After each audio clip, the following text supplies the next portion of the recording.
Watch. El día de hoy estamos muy orgullosas de darle la bienvenida que nos acompaña la senadora Yasna Proboste. Ella es oriunda de Vallenar, profesora de educación física de profesión. Yasna tiene una larga trayectoria política, ha sido gobernadora en la provincia del Guasco, intendenta de Atacama, ministra en diferentes gobiernos y además actualmente es presidenta del Senado y senadora por la cuarta circunscripción de la región de Atacama, y además hace muy poquito es precandidata presidencial. Así que bienvenida, senadora, a esta hora de la 11 Watch, la cual le agradecemos porque sabemos que tiene una agenda muy apretada, así que muchas gracias por estar y acompañarnos el día de hoy.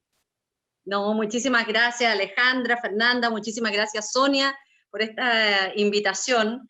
Cuando pase toda esta pandemia podríamos de verdad sí tomar 11 juntas y conversar.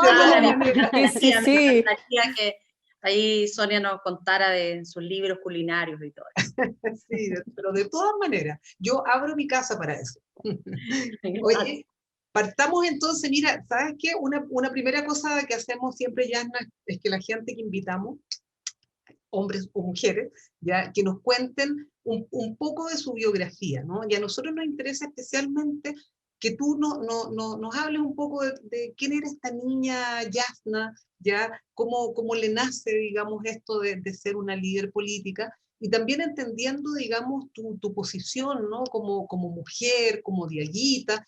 Tú decías en una entrevista también como alguien que viene de la clase trabajadora. ¿Cómo se construye eso con las pocas oportunidades que hay en este país, con el machismo, el clasismo, el racismo, ¿no? Entonces, nos gustaría un poco que nos pudieras contar esta experiencia tuya, ¿no? De vida. Bueno, mira, yo soy nacida y criada en Vallenar, a 660 kilómetros de la capital al norte, con paisajes que son maravillosos. Uno ha podido crecer teniendo un techo maravilloso que son las estrellas del norte, que son nuestros cerros, que es la maravilla del desierto, que a veces necesita tan poca agua para poder compartir un paisaje maravilloso, majestuoso. Y bueno, yo soy la tercera de 4 hermanos. Mi papá mi papá es osornino. Mi mamá siempre dice ¿tú, Alejandra, también? Osorno presente, sí, soy de Osorno. Mira, bueno, mi papá es osornino, mi mamá es vallenarina, total, campilla. Y mi mamá siempre dice que mi papá fue buscando su estrella, la encontró a ella. Y son muy aperrados los dos, súper trabajadores. Y bueno, yo yo nací en diciembre del año 69, bueno, ¿para qué voy a decir del año en realidad? Por diciembre. No, pero era todos los datos son públicos de uno, así que ya sí, en diciembre del 69, media así como media enfermiza y todo, le dieron pocas probabilidades a mi mamá, así que me fue a bautizar a Andacollo. La fiesta de Andacollo. Claro, pues sí. Y bueno, yo soy devota de Andacollo, pues voy todos los años, los primeros lunes, los primeros domingos de cada año voy ahí. Y contaba y me acordaba el otro día porque a veces me acompaña mi hermano y esto era una tradición en la familia. Mi mamá vivió con sus bisabuelos, ellas los criaron porque su papá murió siendo ella muy chiquita. Y ellos era todo un panorama, se organizaban todo el año, además los tratos eran de palabra, no existía teléfono, nada, entonces ellos dejaban arrendado del año anterior el sitio para el año siguiente, y el caballero le respetaba el sitio, y ellos llevaban ahí sus payasas, que eran estos colchones, las mitades de colchones, y organizaban todo este viaje que se hacía en esos tiempos en camiones, desde Vallenar a Andacollo, se demoraban como mediodía o si no más. Claro. Y la primera parada que hacían ellos era terminando la cuesta Pajonales en Vallenar, antes de Incahuasi. Ahí hacían la primera parada, tomar desayuno, y nosotros con mi hermano muchas veces que nos acompañamos ahí este primer domingo de cada año, nos encontramos ahí hacemos nuestro desayuno, y de ahí seguimos a Andacollo. Bueno, yo entré a estudiar a la escuela 2 en ese tiempo, era con número, después se cambió el nombre a la escuela Gabriela Mistral, y entré bien chica, entré a los 4 años, entré de oyente, como se llamaban en esos tiempos. Y entre una mezcla que yo creo que era bien inquieta en mi casa, ya mis dos hermanos también estaban en la escuela, y así que mi mamá intentó y me aceptaron en la escuela dos, así que ahí llegué de oyente, y estuve hasta cuarto básico en esa escuela. Yeah. Y en paralelo yo hacía gimnasia, empecé a practicar gimnasia Sí. en la ciudad, sí. En realidad fui al estadio, al estadio que había en nuestra ciudad, el Estadio Marañón, y yo quería jugar básquetbol a los 5 años. Y el profesor me miró y dijo, esta niña con este porte no tiene muchas posibilidades de jugar básquetbol. Y me dijo, ¿por qué no practica gimnasia mejor? Y bueno, y ahí empecé en la gimnasia, me gustó, ya después empecé a competir, allá a los 7 años, y estuve en ese colegio hasta cuarto básico porque después me fui a Santiago, a la Escuela de Talentos Deportivos, y me mandaron al Internado Nacional Femenino, como a todas las niñas que éramos de otras ciudades distintas a Santiago. Claro, El problema era que en el Instituto Nacional Femenino partía de séptimo básico, y yo estaba en quinto. Nosotros estábamos ahí en un programa especial porque era el Comité Olímpico que tenía todo un pabellón en donde estábamos las deportistas de las distintas disciplinas, así que era bien heterogéneo el grupo, distintas edades, pero yo era de las más chicas, entonces tenía que salir al colegio fuera. Yo creo que bueno, la vida va marcando también el carácter de todo, porque había un día a la semana que el almuerzo era espectacular, porque era puré con gordas. Era maravilloso. Y como yo tenía un horario distinto del internado nacional, porque todas las niñas del internado salían a la misma hora, se sentaban en los comedores, en las mesas largas, llegaba la persona ahí en la esquina de la mesa y empezaba a repartir, y cuando yo llegaba, sobre todo ese día que era ese el menú, me encontraban con que ya no era tan abundante el plato y había desaparecido la compañía del puré. Entonces, yo creo que a eso me pasó como la primera vez y ya después golpeé la mesa nomás, pues, y exigí mi derecho, nunca más nadie me quiso quitar nada del almuerzo. Y bueno, fueron tiempos bien difíciles porque a mí me gustaba mucho la gimnasia y yo estaba ya a esa edad, a los 10 años, yo ya había sido campeona nacional. Sí. Entonces, para mí mi vida giraba, o sea, yo ojalá 20 horas al día pudiese dedicarlos a entrenar. Eso era mi pasión. Pero fue brusco el despertar porque, claro, me vine al internado, mi mamá me dejó, no sé, domingo en la noche, y me quedé sola, po. Y con 10 años ahí, churra. Yo creo que, yo en ese tiempo pensé que se me había acabado toda el agua de los ojos, pero no. A lo largo de los años he tenido una capacidad importante de reciclar porque sigue saliendo. Te templó bueno, eso, ¿no? Te templó esa experiencia. Claro, porque fue bien especial, pues o sea, nunca había aquilatado el tema de ya de estar sola, de salir de mi casa, de no tener todo lo que tiene una niña de 10 años en una familia en donde sus hijos son lo más importante. Yo tengo una mamá que es muy, que a diferencia de uno, digamos, es muy presente, hasta el día de hoy lo hace todo. Está preocupada de todo, tiene una energía impresionante. Y bueno, y empezar ahí, que ir a la escuela, volver sola, sin que alguien te revise los cuadernos, los entrenamientos eran bien exigentes, bien duros. Pero ¿sabes lo lindo? Venía ahora en el camino conversando con una amiga que somos amigas desde esa época. Yeah. Con Claudia Perelman, que es de gimnasta, y uno a lo largo de los años ha tenido la posibilidad maravillosa de conservar esas amistades, esos recuerdos, esas vivencias, así que fue una etapa muy linda. La gimnasia en particular en esa fue bien golpeada. Nosotros estábamos en lo que se denominaba Plan 79-83 para ir a los Panamericanos del 83. El deporte de alta competencia es un deporte de alta Exigencia. hartas restricciones también, ¿ah? De hartas restricciones. Y bueno, finalmente la gimnasia se quedó sin financiamiento. Y todo ese tiempo no hubo posibilidades de poder llegar a los Panamericanos. Después yo volví a Vallenar, estuve en otros, llegué al Liceo Santa Marta en Vallenar. Después, justo en Vallenar, había un colegio que era tradicionalmente de hombres. Ahí había estudiado mi hermano, y justo anunciaron que se hacía mixto. Ya. Y yo dije, bueno, ¿por qué no? Pues, Santa Marta era un colegio de puras mujeres, y me fui a San Francisco. Y también fue rudo al comienzo, porque imagínense, toda una tradición de hombres que llegaran las primeras mujeres, éramos pocas por curso, entonces, claro, no... lo que allí también nos ocurrió fue algo bien, bien maravilloso, porque al comienzo yo creo que ninguna de nosotras era muy aceptada. Y yo después, desde el segundo año, fui la presidenta de curso hasta el cuarto año, fue segundo, tercero. Ya.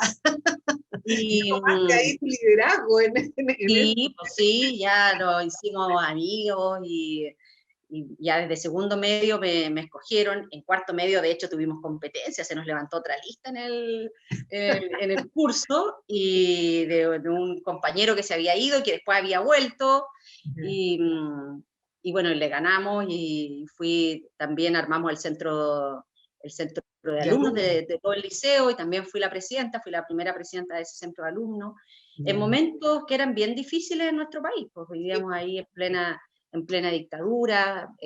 Soñar con la recuperación de la democracia era eso, un anhelo. En mi casa, a pesar de que una casa de familia de clase trabajadora, mi papá trabajaba, en mi casa siempre estaba el Fortín Mapocho, la revista Hoy, y era parte de la conversación permanente. Entonces uno dice, mire, cuando a veces se quejan en mi casa de mis papás, así como mi mamá sobre todo, le gustaría que uno se dedicara como a otra cosa, y digo, bueno, pero si eso es la vida que uno vivió, uno desde la adolescencia le empezó a preocupar qué es lo que pasaba en el entorno, qué es lo que pasaba en el barrio, qué es lo que pasaba en la sociedad, porque estos eran los temas que se conversaban en mi casa, estos eran los temas que se leían en mi casa, y bueno, para nosotros también, cuando después me vine a la universidad de Vallenar, me vine a Valparaíso, me vinieron a dejar mis hermanos, que los dos ya estaban en la universidad.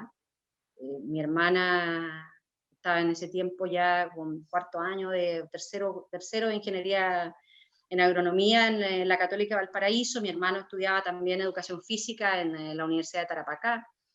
Y los dos me vinieron a dejar a Valparaíso, a dar las pruebas especiales. Yo quería estudiar educación física, había que dar pruebas especiales. ¿Y por qué tenías que dar pruebas especiales? No, porque siempre en la carrera se necesita dar pruebas especiales de formación. Había pruebas de atletismo, de ritmo, de natación. Mira. Entonces, eso era... No sabía eso. Sí, a mí me gustaba mucho esa...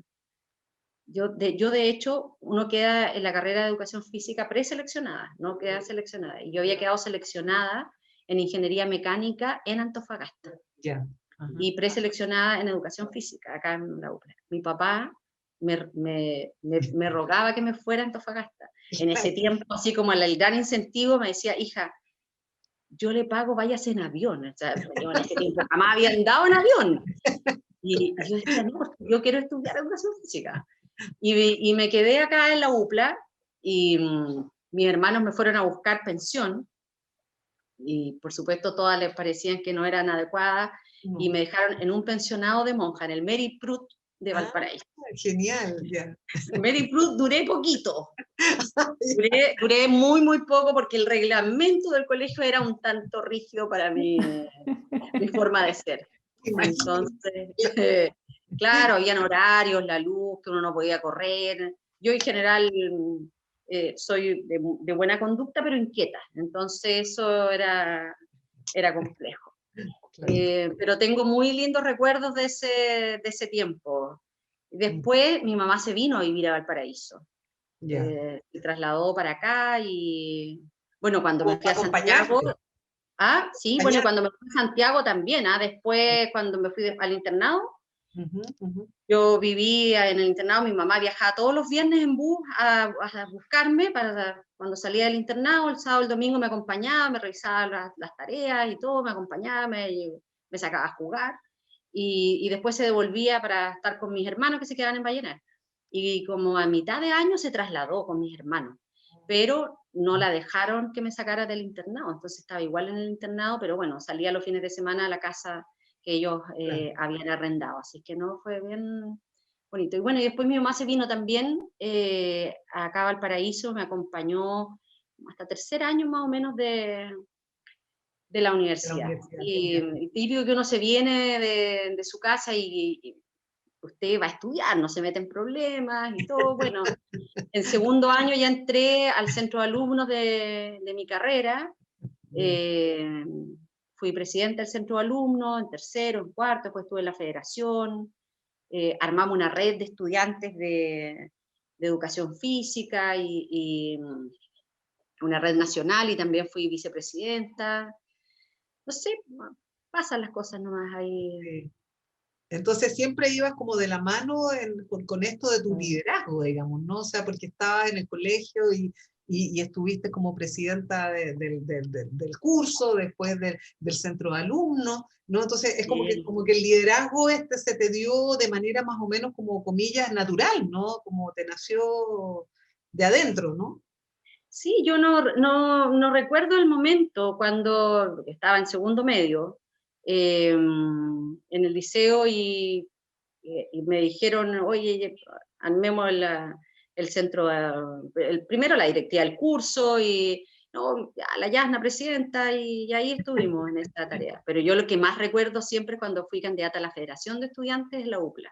Ya. Eso es Ajá. mi recuerdo más lindo porque yo estaba en el paradero de la UPLA en Playa Ancha y ya medio tarde y ahí había un compañero de la universidad que hasta ese momento mi única intención era pedirle el voto Ya. y le dije porque iba candidata a la federación y bueno, todo lo que queríamos hacer y por qué. Y bueno, me sigue acompañando, llevamos ya 30 años casados, casi. Ah, genial. Qué buena. Sí. Muy buena. Qué bueno, Qué, qué linda. Qué qué linda. lindo, sí. Bueno, y con él, con Mauricio, tenemos 2 niños, ya grandes también, niños digo yo, uno tiene ya 22, piloto, la más chica está en cuarto año, estudia traducción e intérprete inglés-español, acá Qué en buena. Ajá. la Católica Valparaíso. Ya. Sí, nuestros niños, tengo sobrinos, bueno, mis papás, y, y Una linda familia. una familia bien, bien grande, muy cariñosa. Ujú. Qué bueno. Y senadora, Importante. queríamos preguntarle porque un poco cómo ha experimentado el tema de la identidad de Aguita. A propósito, hablamos del cuadro que tiene atrás y también a propósito de cómo le ha marcado quizás de algún modo. Sobre todo porque vimos en una entrevista hace un par de días que fue en la televisión donde habló del concepto de complementariedad como una forma también de gobernar o cómo llevar también estos liderazgos en el espacio público, etcétera. Entonces queríamos preguntarle un poco sobre ese tema, si nos podría contar un poquito más y también de este tema de la identidad de Yaguita. Sabemos que estuvo muy, muy involucrada para el reconocimiento del pueblo de Yaguita también. Entonces, si nos podía contar un poco de esa parte de su identidad y de su historia. Mira, yo les contaba hace algún momento que la vida de mis bisabuelos fueron muy presentes para nosotros, porque ellos criaron a mi mamá Mm. y ya eran muy mayores siempre cuando nosotros éramos chicos. Además, mi abuelo siempre se recordaba que él nació en 1901, Mm. y siempre se acordaba que en realidad él había nacido antes porque lo habían ido a A inscribir ya inscribir. muy Claro, grande. Entonces, después. él se acordaba que había ido caminando cuando lo fueron a inscribir. O sea, estaba Eh, grande. claro, y nosotros hacíamos, como les conté también, que mi papá era de Osorno, Ujú. nosotros todos los años íbamos a ver a mis abuelos paternos, desde Vallenar a Osorno. Largo viaje. Y mi papá, sí, largo viaje, y mi papá tenía un Chevrolet 51. Ya. Y nos íbamos en el Chevrolet 51, todos. Mi papá, mi bisabuelo, mi mamá adelante, mi hermano, mi hermana, mi bisabuela y yo atrás. En ese tiempo no había cinturón de seguridad, nada. El Chevrolet 51 tenía una parte de atrás, yo como era chica, me tiraba ahí, quedaba perfecto. Y entonces todos esos tiempos de traslado, que eran muy, muy largos, eran momentos de mucha conversación, de conversaciones con ellos, verbales y no verbales. Yo me acuerdo que mi abuela hacía un menjunje, que le llamaba ella, aromático, para que mi papá fuera siempre bien despierto, y le tiraba unas cosas que olían así, pero tremendo. Yo nunca vi a mi papá reclamar por eso, nunca, jamás. Y se van repitiendo las cosas de manera muy increíble, porque para nosotros era muy natural todos los años salir de vacaciones con yo le decía abuelo, pero eran mis bisabuelos. Claro. Nosotros, como familia, siempre salimos con mis papás. Yo salgo con mis papás de vacaciones, mis niños con los abuelos. Y hay una relación que es muy, muy fuerte, que tiene que ver con esta transmisión oral de pequeñas cosas. Yo, por ejemplo, siempre vi en la casa de mi bisabuelo, cuando la gente del interior, familiares de ellos, les mandaban un canasto que lo cosían con un saco, le ponían un nombre con un cartón y lo volvían a coser en el saco. Les mandaban fruta, todo lo que se produce en el valle, y de vuelta él mandaba el mismo canasto con todas las cosas el pan que se producen esta relación de intercambio, de colaboración, de solidaridad, la alegría. Y uno, cuando empieza a buscar esta resignificación, claro, nuestra cultura le incorpora los colores, incorpora la música. Esto tiene que ver con uno, tiene que ver en cómo uno va también enfrentando las dificultades, enfrentando los dolores, cómo los va sanando también en esos procesos. Yo me recuerdo de niña el pelo, y mira, además yo digo, basta recorrer nuestra zona y mirar las caras de la gente nuestra, la morenidad, ¿no? Los ojos, los pómulos, esto forma todo parte de nuestra identidad. Así es que es algo de lo cual nosotros siempre nos sentimos muy, muy orgullosos. Nunca, por eso cuando yo llegué a ser intendenta, ya estaba la ley de reconocimiento de los pueblos, no estaba el pueblo de Aguita, y fue mi primera cuenta pública, en donde nosotros dijimos, acá hay que hacer justicia. Estaban los parlamentarios en esa oportunidad, habían ido a escuchar la cuenta pública nuestra, y nosotros colaboramos en la tarea legislativa.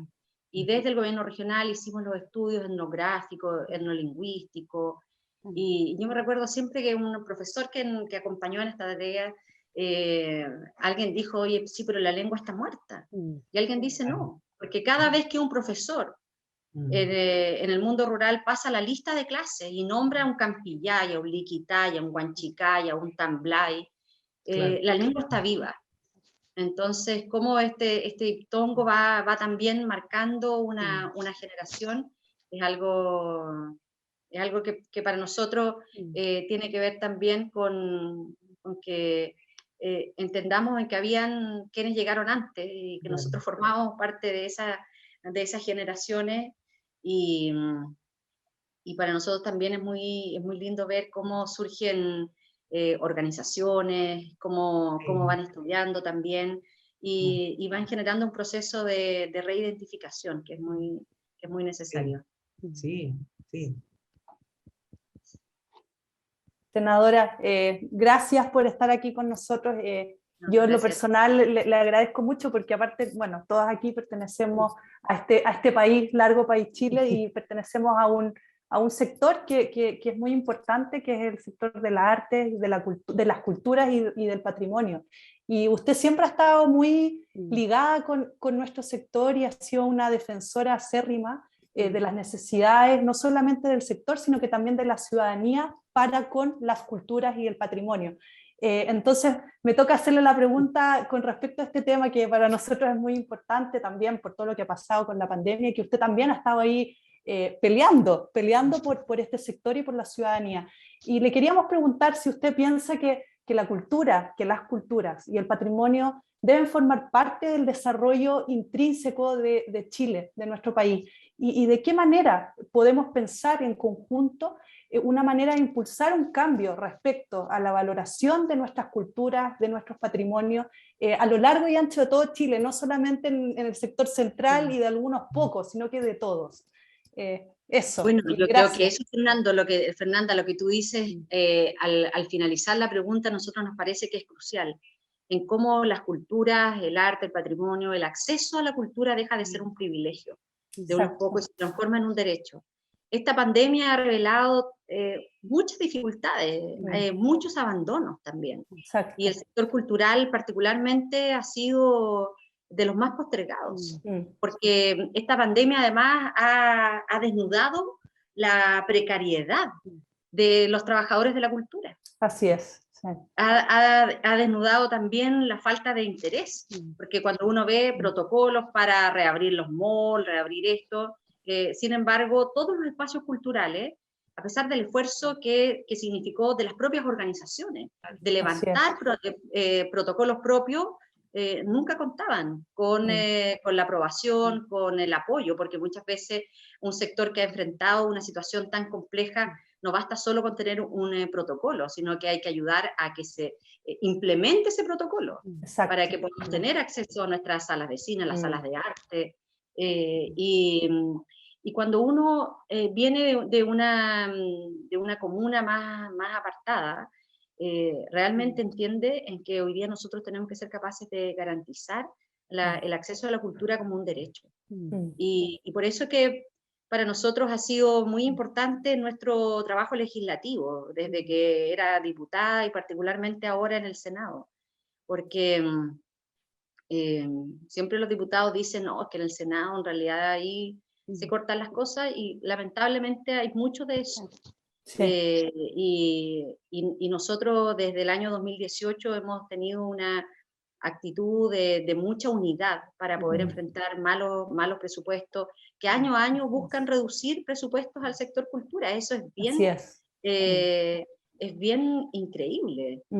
A los museos es una situación que uno dice, mira, ¿qué es lo que va a hacer? ¿Qué es lo que va a hacer, por ejemplo, el Museo de la Memoria, si es que se le aplica una reducción de esta forma? Exactamente. O la Villa Grimaldi.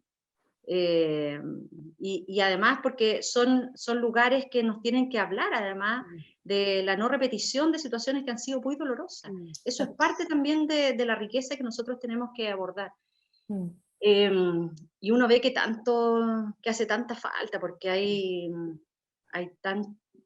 tanta falta de acceso, y no, a veces no tiene que ver con la condición económica, porque a veces vemos en los sectores más acomodados y que tienen mayores ingresos en que tampoco la consignan como una prioridad. Y realmente nosotros estamos convencidos en que si nosotros tuviésemos una disposición de un acceso más oportuno al arte, a la música, desde la educación, desde lo que pasa en las salas de clase, nuestros estudiantes se van a disponer de otra forma al resto de los aprendizajes. Y vamos a enfrentar también la posibilidad de que muchas personas puedan expresar su talento, su aporte a la cultura, y eso es algo que nosotros como sociedad no solo tenemos que tener en vista pensando en oportunidades reales de crecimiento y desarrollo, sino que desde la perspectiva de los derechos. Y es cómo nosotros podemos garantizar un derecho a la cultura en nuestro país. Y eso garantizarlo independientemente de donde uno viva, porque también estas oportunidades se concentran muy centralizadamente. Exactamente. Sí. Uno ve, por ejemplo, cuando me ha tocado ver cómo cuando se hacen en los veranos algunas muestras itinerantes, cómo la gente en las comunidades se vuelca a las calles. Exacto. Entonces, muchas veces dicen, no, pero es que tenemos que dar paso para el desarrollo de las audiencias. Claro, eso es un elemento muy importante, el que nosotros como país generemos una política de desarrollo de audiencias, pero inclusive sin eso, cuando la gente en los lugares más apartados tiene acceso, es algo que valoran enormemente. Absolutamente. Yo he visto itinerancia en Incahuasi, en localidades rurales, pero realmente eso les marca una diferencia. Así es. Les marca una diferencia. Y uno dice, este país realmente sería distinto si tuviésemos más acceso al arte, a la cultura, a la música, al deporte. Así es. Así es. Sí. Me Sí, consta que la senadora fue muy importante en la tramitación de varias leyes que también con respecto a cultura y que una de las cosas que ustedes también proponían mucho era la descentralización y las propias identidades locales que también a veces están un poco abandonadas y que creemos que desde el centro podemos decir qué es lo que se tiene que ver en una comuna como Copiapó, como Vallenar o como sea la que sea. Así que gracias, senadora. No, gracias a ti, Fernanda. Muchas gracias. Sí, yo quisiera como retomar un poco lo que planteaba la Fernanda, sobre todo algo que nos preocupa mucho y que te cuento, Yasna, hemos hecho en la hora de las 11 guachas, hemos hecho unas sobremesas guachas al respecto.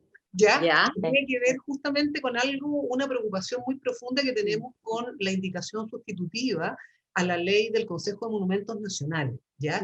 Que para nosotros, bueno, yo también asistí junto con otras personas también a todo lo que fue el proceso, digamos, de gestación de eso, y por supuesto nos alejamos del ministerio y también nunca más nos miraron, obviamente, porque hicimos una crítica primero muy abierta dentro del propio ministerio y luego cuando no fuimos escuchados y escuchadas, bueno, empezamos a crear algunas instancias para reflexionar sobre esto. Y entonces, acá yo diría dos cosas que me interesaría como reflexionar contigo. Por un lado, digamos, este tema de comprender, ¿no es cierto?, el patrimonio cultural como algo absolutamente amplio, que no solamente está relacionado con los temas de la alta cultura, sino es que justamente tiene que ver con todo lo que son las manifestaciones populares, con todo lo que es nuestra historia, ¿ya? Entonces, ese concepto, ya creo que en esta indicación sustitutiva está muy dejado de lado por una parte, pero por otra, algo muy preocupante, ¿no es cierto?, es que se hizo sin la participación de las comunidades, ¿ya? Y entonces, ¿qué ocurre? Que claro, se armaron unas mesas, se hizo...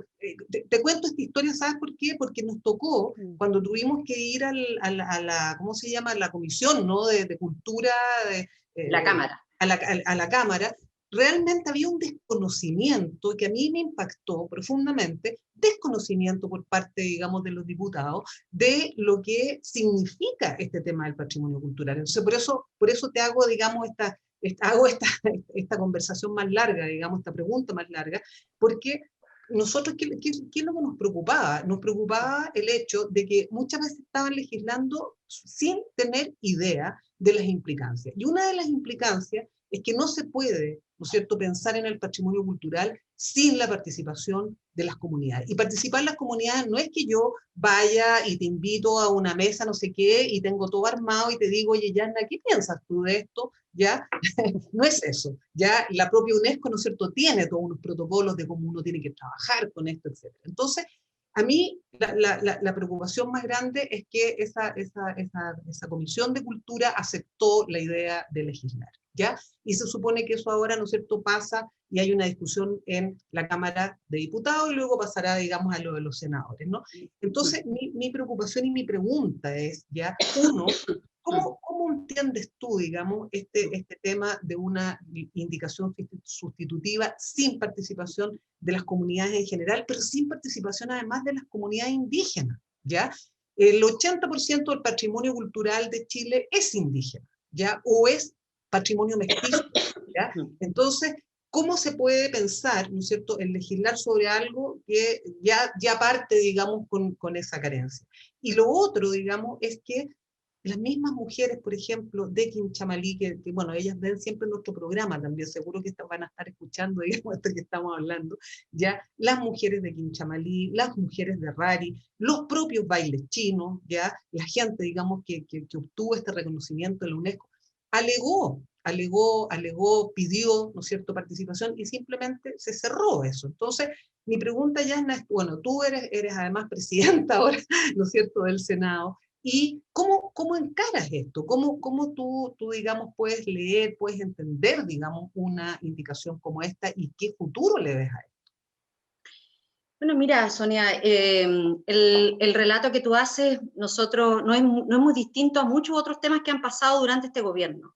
Nosotros particularmente, respecto de esta iniciativa, tuvimos la posibilidad de juntarnos con la Asociación de Funcionarios del Ministerio de la Cultura, Sí, las Artes sí. y el Patrimonio, y hemos conocido la mirada de ellos, por cierto, una mirada muy crítica respecto a esta iniciativa, porque pareciera que no solo no conversaron con todas aquellas comunidades que están en los territorios reconocidos por la UNESCO, sino tampoco ni siquiera conversaron con los funcionarios de la propia institución. Exacto.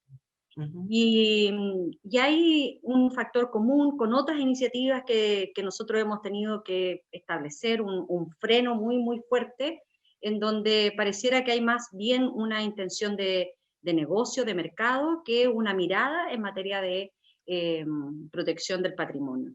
Uh-huh. Lo digo porque, Sonia, en los últimos años no han sido pocos las iniciativas en ese sentido, que a veces uno también se pregunta, yo digo, ¿por qué? Voy a poner un ejemplo. Kinder obligatorio. Sí. Un buen título. Mm. Uno podría decir, ¿quién puede estar Sí. en contra de Kinder obligatorio? Sí. Bueno, nosotros estábamos en contra de Kinder obligatorio, porque en la letra del proyecto lo que decía es que lo hacía obligación para los niños. Por lo tanto, el niño que no cursaba Kinder no podía pasar a primero. Claro. Los pocos países que han hecho una iniciativa tan descabellada como eso han tenido que reversar porque ha generado desescolarización.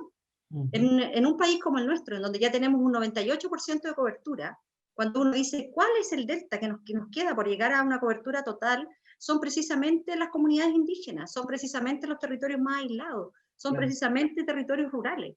A esos territorios, a esos niños de esos lugares los íbamos a condenar a la desescolarización. Claro. Y ese proyecto pasó soplado por la Cámara. Uh-huh. Uh-huh. Y bueno, nosotros empezamos a escuchar, a invitar a expertos, y ayer ya definitivamente, no me cabe duda, tal vez voy a dar un anticipo, ojalá me equivoque, pero yo creo que el gobierno va a terminar vetando la ley. Nosotros la despachamos ayer ya del Senado, después de una comisión mixta y todo. Lo mismo nos pasó con Sala Cuna Universal, porque yo creo que aquí sí hay que darle un premio al que le pone los títulos a los proyectos, que no tienen nada que ver con la letra. Entonces, cuando decían Sala Cuna Universal, ¿quién va a estar en contra de Sala Cuna Universal? Y ahí de nuevo, la negrita de la clase, yo estoy en contra. Porque en realidad todo lo que habíamos hecho durante muchos años, de entender a la educación inicial como parte del aparataje educativo, en donde el niño y la niña eran sujetos de una acción educativa. Lo que hacía Sala Cuna Universal, primero introducía el lucro, sacaba la plata de los trabajadores de la AFC para entregárselo a los servicios privados que iban a proveer esto. ¿En función de qué? De la jornada laboral. Si la madre trabajaba jornada completa, el niño podía estar jornada completa, si fue media jornada. Entonces uno dice, esto no está en función de los niños y de las niñas, está en función de la madre. Y entonces uno tiene que mirar un poco más allá. Y todas esas iniciativas estaban marcadas también por el negocio, estaban marcadas por el lucro. Porque cuando nosotros le dijimos respecto de kinder obligatorio, en que era inmoral terminar con las posibilidades de que un niño pudiera ingresar al sistema escolar por el solo hecho de no tener kinder, nos dijeron, pero podemos hacer unas evaluaciones. Y que generamos una agencia que haga las evaluaciones, o sea, nuevamente mercados asociados a los temas de educación. Y en los temas patrimoniales no es muy distinto. Nosotros, bueno, yo formo parte de la comisión en la Cámara de Diputados, la Comisión de Cultura está parte de la Comisión de Educación. Ya. Y deporte también esta parte, son 3 comisiones. En el Senado, como somos menos, es una comisión para los 3 temas, educación, cultura y deportes. Perfecto. Así es que, como dirían, allá esperamos la iniciativa. Ya, y por favor, que sea muy bien discutida y ojalá Sí, que nos no, salga. en general han sido siempre muy bien discutidas. Nosotros además tenemos mayoría en la comisión, somos 3, pero a veces también nos sorprendemos en que hay Sí, algunos, a veces hemos tomado acuerdos unánimes en algunas materias, pero claro, a veces los parlamentarios oficialistas se alinean con las iniciativas del gobierno. Uno siempre espera tener un poquito más de análisis crítico de cada una de las iniciativas y escuchar. Yo creo que eso para nosotros es una base para emprender cualquier propósito, que es el diálogo, que es escuchar, que es identificar a actores clave y escuchar aquellas voces críticas, porque siempre se puede aportar y se puede mejorar y enriquecer una iniciativa legal. Así es que bueno, en eso, Sonia, ya los funcionarios del Ministerio de las Culturas, las Artes y el Patrimonio nos habían manifestado su profunda preocupación respecto de este proyecto de ley, y todavía, de acuerdo a lo que nosotros sabemos, todavía está en la Cámara de Diputados. sí, sí. Bueno, tenemos esperanza entonces. Sí, tenemos esperanza, tenemos esperanza. Lo último que se pierde. Senadora, quería llevarlo a otro ámbito relacionado, porque lo hemos escuchado en su discurso también, de su historia, de su propia historia personal, de su vida política, eh, atravesar por varios momentos en circunstancias, en contexto, en esto de tener que pelear por estos espacios de poder, posicionarse como una mujer en las presidencias de las federaciones, de los estudiantes, bueno, ahora mismo en la Cámara de Senado, etcétera. Y también lo hemos visto lamentablemente también en la prensa en el último tiempo, sobre todo a propósito de su precandidatura. Muchos comentarios que distan, digamos, de lo que uno esperaría, digamos, cuando se levanta una candidatura de una mujer también que se identifica como de una clase trabajadora, que viene y se identifica con su identidad indígena, que es de región.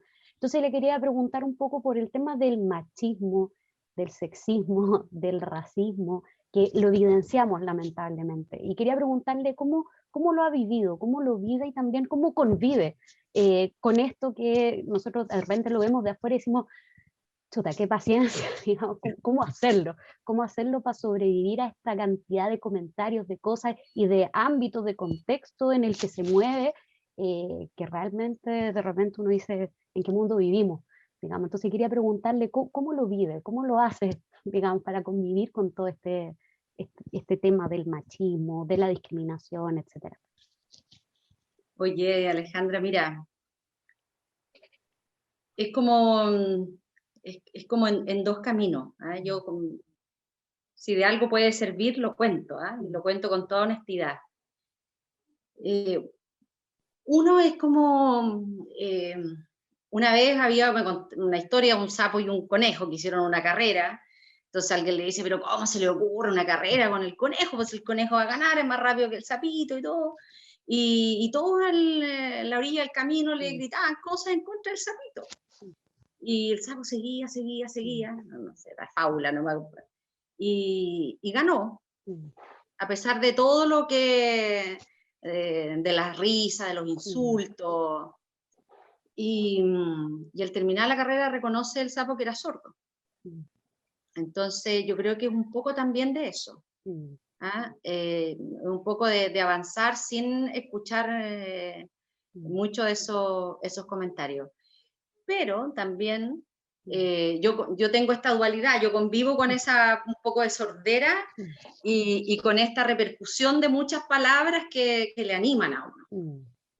Y yo creo que pasan cosas en un momento determinado. Mire, yo anoche, porque todos tenemos días que son más complejos que otros, yo anoche llegué a mi casa re tarde, y yo dije, ¿para qué me metí en esta cuestión?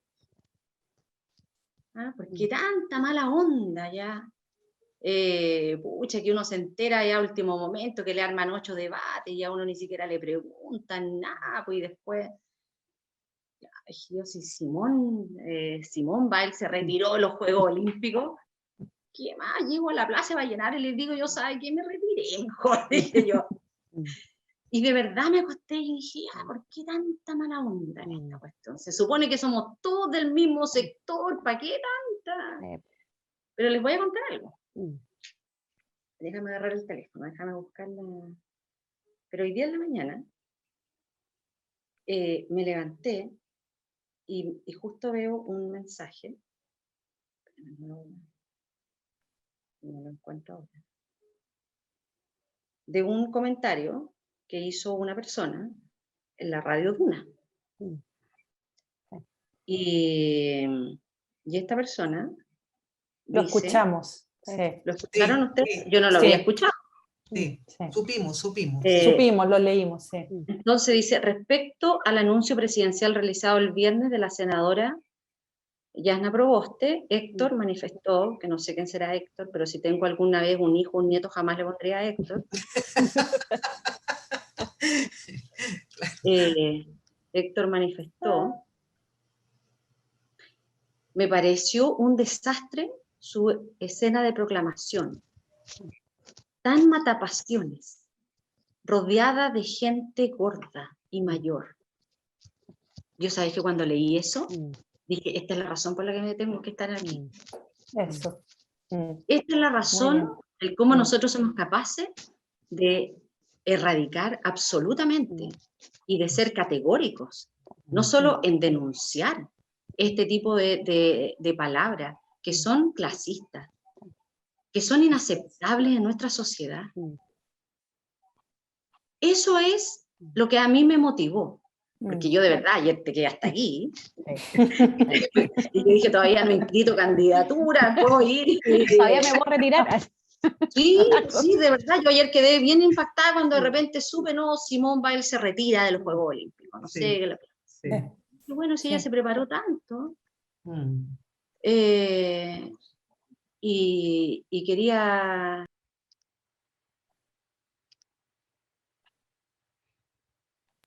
Y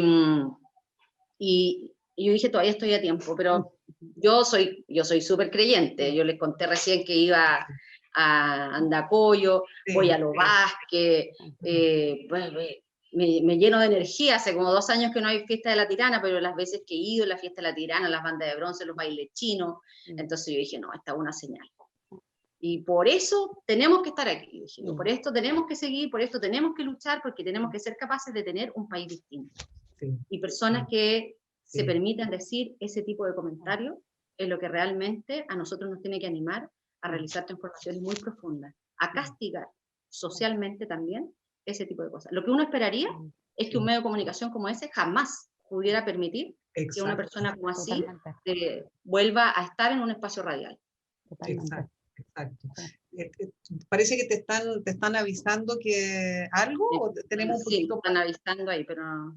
Ya. ¿Tenemos un poquito de tiempo, senadora? Sí, estamos muy entretenidas y la estamos aprovechando mucho de poder... Estamos estrujando porque después ya no vamos a tener tiempo para poder, ¿cómo se llama? Exacto, exacto.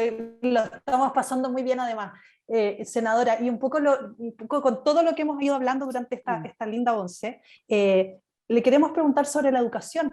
Creo que es un pilar fundamental, así como la cultura, el patrimonio, la educación, que tiene mucho que ver con lo que acaba de decir con respecto a esta persona que emite ese tipo de comentarios.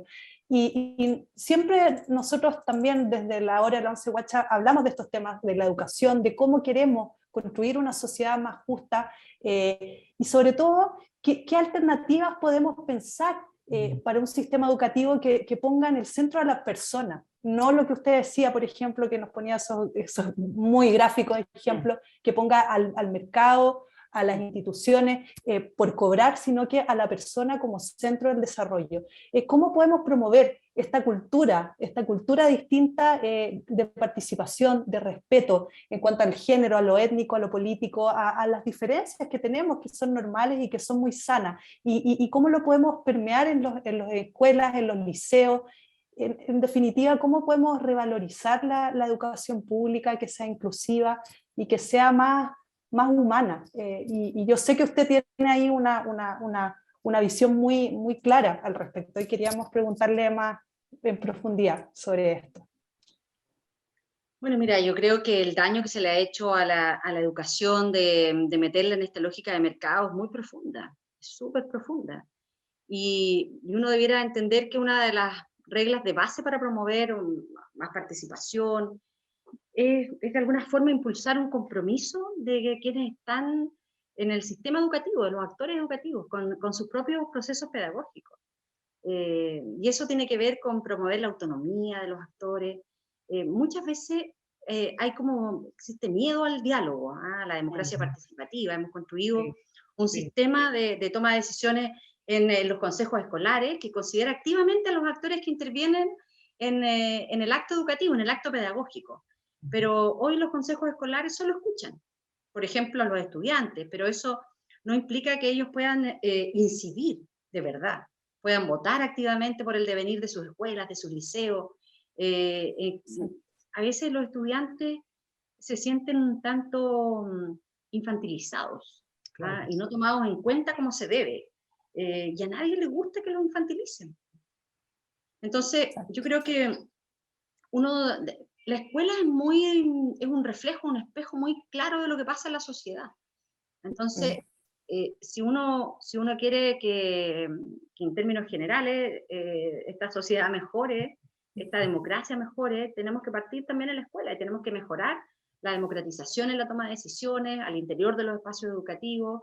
Me parece que eso es como el primer paso, como para sentirse más comprometido, más comprometido con las consecuencias, participar más activamente en la promoción de una cultura del respeto, de la inclusión, para no tener pasteles después cuando grande que van a hablar por la radio. Exacto. Exacto. Un Héctor.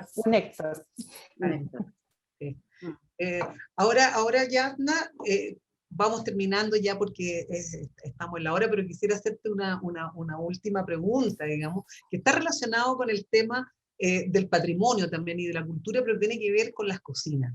¿Ya? Hubo un momento en que se estimuló, ¿no? Se estimuló mucho a los gremios cocineros, Le Toc Blanche, empezaron a tener todo un posicionamiento, digamos, ¿no? Y los niños de los liceos técnicos profesionales en gastronomía empezaron a tener ciertos modelos importantes chilenos, digamos, no solamente de afuera.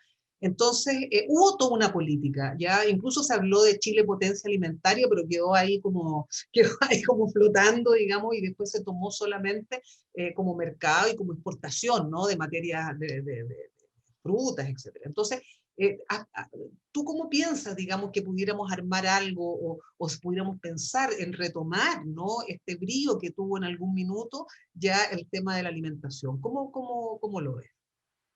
Lo que pasa es que eso, Sonia, es fundamental. Mira, cuando a veces se dice y se repite, elige vivir sano, la verdad es un privilegio. Hoy día en nuestro país es un privilegio. Porque enfrentamos tal nivel de dificultad, y aprovecho de que ayer se celebró el Día del Campesino, sí, pero hace pocas semanas atrás yo estuve en el Valle de Utah, reunida con campesinos y campesinas de ese sector, que son los que proveen además en el Valle de Utah claro. Las frutas, las verduras de todo el norte, que es muy escaso. ¿Y cuál era el drama de ello? En que llegó una empresa de energía renovable, de paneles solares, y lo sacaron a todos. Entonces uno dice por un lado, oye, claro, queremos cambiar la matriz energética, queremos avanzar a matriz limpia, mire, todos los proyectos de energía solares son buenos, sí, pero esto no se puede hacer a costa de la agricultura familiar campesina, esto no se puede hacer a costa de los pequeños agricultores. Entonces, hace pocos días hablábamos precisamente en qué quedó lo de Chile potencia agroalimentaria, quedó en eso, en una buena frase, pero sí, con muchas dificultades de poder avanzar en ese sentido, y esto requiere un trabajo decidido del INDAP, requiere que la innovación se ponga al servicio de los pequeños agricultores, el desarrollo de la ciencia, la tecnología, el INEA, que ha jugado siempre un rol muy importante, el Instituto Nacional de Investigación Agraria. Nosotros en la discusión del presupuesto dimos una dura batalla contra la desaparición prácticamente porque los querían mandar a un ministerio sin conversar. Entonces, lo que nos plantea Sonia a propósito de la indicación sustitutiva es un ejemplo más de la falta de diálogo que ha tenido este gobierno con sus instituciones, que ha tenido con sus pequeños agricultores también. Y yo creo que nosotros, si queremos como sociedad avanzar también a tener una vida más sana, una vida más saludable, tenemos que posicionar de una forma distinta también la agricultura familiar campesina, la agricultura de subsistencia, apoyar estos procesos, y ahí enfrentamos una dificultad que está en la base, que es el agua. Sí, pues Muchas veces el drama, claro. un drama, y llevamos 10 años, la buena noticia es que por fin el martes de esta semana, después de 10 años, votamos a favor del Código de Aguas, Sí, el Código de Agua. y que establece prioridades de uso para la bebida humana, para la agricultura familiar de subsistencia, y yo creo que eso va a comenzar de la mano de otro gobierno, sin duda, con otro sentido, con otro proyecto transformador del país, debiera colocar estas realidades también en el centro de nuestras tareas. Sí. Senadora, y esto se lo preguntamos a todos y todas quienes nos acompañan siempre de invitados en la hora de la 11 guache, como estamos hablando de alimentos. Quería preguntarle si usted toma once, y si toma once, ¿qué toma de once? Yo soy buena para tomar once, porque nosotros en el norte se toman once. Sí, pues sabemos. Comía, lo más, pero yo tomo té. Yo soy buena para el pan también. Que están ricos. Sí, pero por lo general, mira, se han ido como corriendo las horas de once, pero para mí es muy importante. Yo soy buena para el té, me gusta tomar té, tomo té que me lo preparo yo. Tecito de hoja me gusta allí, como el remojado. ¿Y tecito y con monte? Cuando voy a mi casa le echo monte. Ya. Y en mi casa tengo ahí, bueno, yo vivo al lado de la casa de mi mamá, así que ella también tiene, pero yo tengo menta, tengo hierba luisa, me encanta. Exquisito. Y té con lo que tengamos,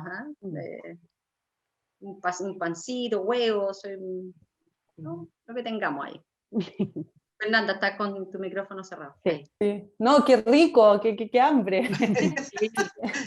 Qué hambre. No. Cuando nos ponemos a hablar de esto con nuestros invitados e invitadas, siempre nos da hambre, empezamos a salivar y todas estas cosas que pasan. No, yo además debo reconocer que no soy muy buena para la cocina, nunca me ha gustado. No, pero te gusta comer. Eso sí, me gusta comer. Sí, claro. Yo siempre digo que no soy buena para la cocina porque tengo una mamá que cocina tan rico que uno nunca... esto de que yo me demoro mucho en cocinar y me siento a la mesa y los miro y se lo comen todo tan rápido. Es verdad. Eso siempre pasa. Entonces, no, yo para qué voy a estar aquí diciendo una cosa por otra. Nosotros en nuestra casa hace muchos años no tenemos apoyo doméstico, así que hacemos todos entre todos. Y yo soy buena para el congelado. Sí, sí, es que es bien salvador, sí, es verdad. Sí, sobre todo si uno tiene hijos, niños. A veces cuando cocino, guardo las cosas, les pongo la fecha y todo. A veces cuando viene mi papá y se toman una sopita, mi papá me mira y me dice, hija, ¿y de cuándo está esta sopita? pero no soy, no voy a... Por eso a mí me han invitado a estos programas que hacen en la tele de cocina y digo, no. Uno no puede mostrar algo que no es. No, exacto. Exacto. Yo disfruto cocinando una vez al año. Que para la Navidad, esa es la única que disfruto. Hago siempre lo mismo. Tengo un sobrino que le encanta, me hace barra, mi hijo también es bien bueno para el cliente. Todo lo que cocino él encuentra rico. Y mi hermana dice que tiene un estándar bajo de comida. Por eso tengo que... Típico ninguneo de las hermanas. Así que me gusta mucho aprender recetas, pero una vez al año nomás. Sí, no, el resto es puro congelado, ¿no? Sí. Y todos mis niños cocinan, hacen sus cosas, así que... Senadora, ya para ir cerrando y cerrar ya, también es otra de las preguntas que para nosotros es muy importante. A propósito de la comida, me acordé a propósito de la comida una vez que yo trabajaba afuera y les digo a mis niños, oye, voy a invitar a mis compañeros de la oficina, ¿qué me queda rico? Claro, ¿qué me queda mejor? Me dicen, la pizza, mamá. ¡Ah! Yo creo que eso refleja así, pero lo pasamos bien, nos reímos, siempre el que estamos todos juntos lo pasamos muy, muy bien, Sí. pero comida no es necesariamente lo que caracteriza. Una pizza especial. Sí, sí. Bueno, senadora, lo que le comentaba, ya estamos terminando y siempre también una de las cosas muy importantes que nosotros procuramos con todas nuestras invitadas e invitados es pedirles un mensaje final, algo que nos quiera decir a nosotras, que la estamos aquí con usted acompañando y pasando este grato momento, pero también a las personas que nos van a ver y que nos están viendo. ¿Qué nos quiere transmitir? Lo que usted quiera, lo que se le venga a su cabeza, a su alma, a su espíritu, a sus emociones. Nada, un momento para usted. Yo lo que quisiera transmitirles es que nosotros tenemos una oportunidad en que nuestro país se juegue con otros valores. Estamos viviendo todas nosotras un periodo maravilloso que es convivir con una convención constituyente que está pensando este nuevo Chile, pero que no lo está pensando sola, lo está pensando con el apoyo de muchas personas que dijeron no da para más este modelo que se ha basado en el individualismo, en la competencia. Tenemos que avanzar hacia una mayor solidaridad, una solidaridad con las nuevas generaciones, y por eso tenemos que ser cuidadosas del medio ambiente, la biodiversidad. Tenemos que ser solidarios con aquellos que trabajaron durante toda una vida y que finalmente terminan esa vida laboral y van directo a la pobreza. Tenemos que ser solidarios con aquellos que están en los territorios más apartados y que requieren de un mayor apoyo de todos nosotros. Tenemos que ser solidarios con nuestros territorios y tener una descentralización efectiva. Yo me inscribo en aquellos que creemos en que es posible dejar atrás la competencia y pasar a la colaboración, que es posible pasar del individualismo a la solidaridad, y que ojalá nazcan más Alejandra, Fernanda, Sonia y menos Héctor.